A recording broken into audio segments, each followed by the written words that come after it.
DJ Amit Tiwari Apahar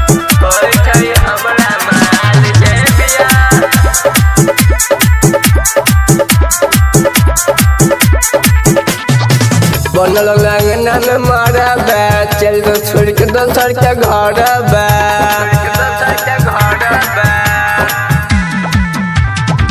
बनल अंगना में मारा बा चल तो दोसर के घर बा और जल का हमरा उता होय छै ओकर बियाह रे रात भर बाजे दहनड़ी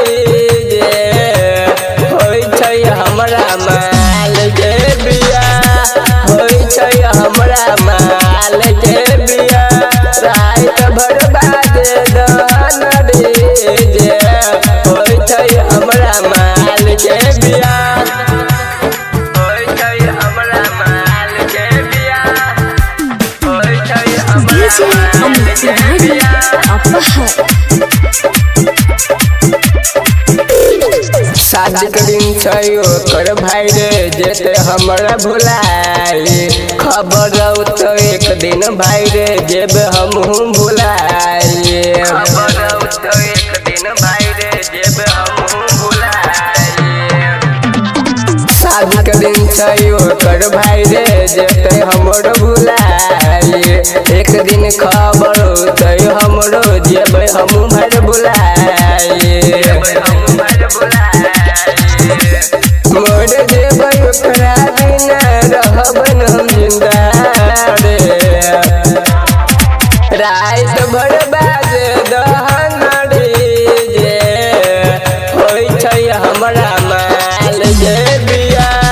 होय छै हमरा माल के बिया रात भर बाजे दहनड़ी जे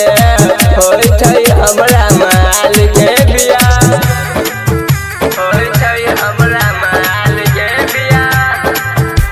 DJ Amit Tiwari Apahar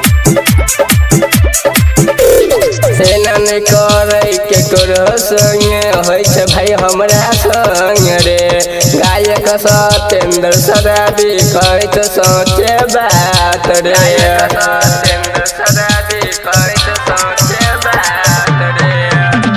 सेना न होय छै के तोरो संगे होय छै हमरा संग रे राइटर सत्यम सुमन कहै त सोचे के बात गे राजन कृष्ण तुलसी पर बिक छोड़ के करे छै बियाह गे रात भर बाजे दहनड़ी जे होय छै हमरा माल के बिया होय छै हमरा माल के बिया